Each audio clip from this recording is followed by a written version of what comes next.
In this video, I'm going to show you how to place the driver's side outer tie rod on this Dodge Ram 2500. You will need an alignment after this job is done. Let's get started. Use a 24mm socket and remove all 8 of your lug nuts. If your vehicle has a cover here, well, you're going to want to pull that off first. Mine does not, so I'm just going to remove all these and then take the wheel off.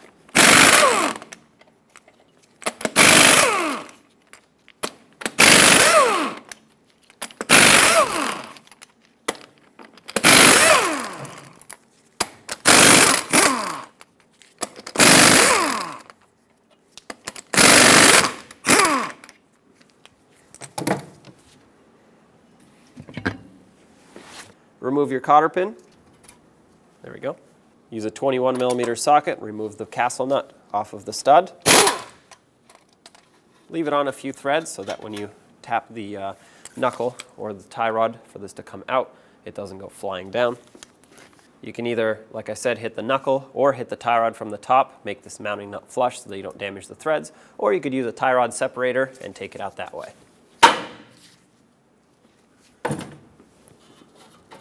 Take the nut off. Take the tie rod out. Use a 15mm socket to loosen up the 2 mounting nuts that hold these clamps on for the sleeve.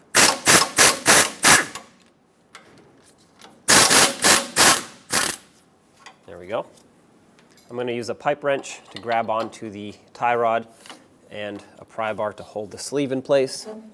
Spin this, count the amount of turns that it takes to remove it so that when we put it back, it's going to be close to a good alignment. You still need an alignment after this, but this will get you close. If you want to, you can hang your tie rod with a bungee cord to make things easier.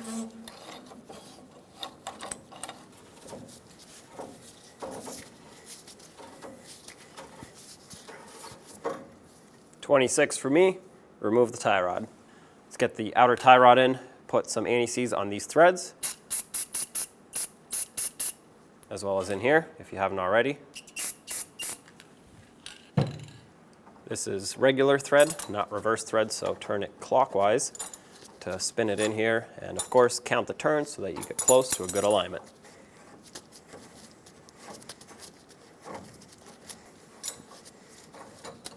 That's it for me right here. Now I'm going to put the tie rod in the knuckle. That way this ball joint in here can be at a perfect 90-degree angle. If it's tilted one way or the other, that'll put excessive wear on the boot and on the joint itself. So turn the steering knuckle, have the mounting nut ready, stick this through, slide this on. Now it'll be secured. Make sure that on both ends the tie rod is sitting nice and level, which it is for me. 21mm socket, tighten this up. 40 foot-pounds plus an additional 90 degrees, that's a quarter turn, is the torque for this mounting nut. That's 40, a quarter turn. That's an 1/8, I'll do another 1/8. That's it right there. This particular style does not have a cotter pin going through it. It has a locking nut. If yours has a cotter pin, install that. And if you have a castle nut that does not line up, continue tightening. Never loosen to get it to line up. 15mm socket on these. Make sure the split is still at the bottom and clamps are still facing the right way. Tighten these up. Make sure it stays centered. You have a little indentation here and a notch that has to all line up.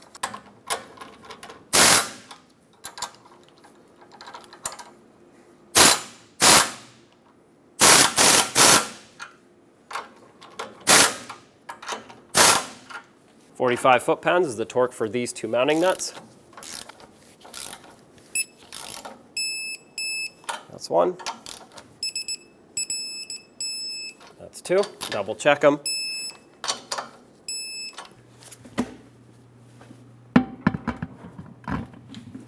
And let's get the wheel on.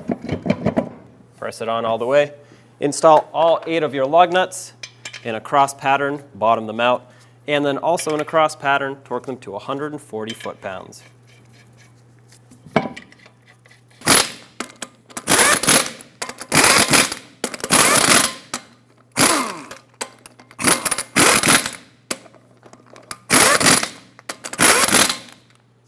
Let's torque these lug nuts to 140 foot-pounds in a cross pattern.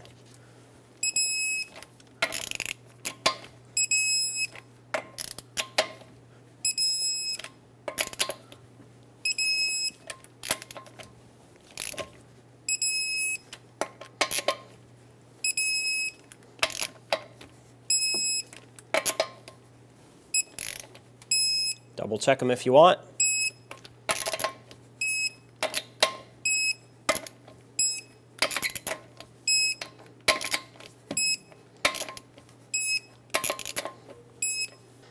At this point, if your wheel had the lug nut cover, snap it back on. It just clips on. If not, there you have it. When only the best will do, demand TRQ. The only company that lets you view before you do. TRQ is committed to offering the highest quality aftermarket auto parts that are engineered for peace of mind. Thanks for using and viewing with TRQ.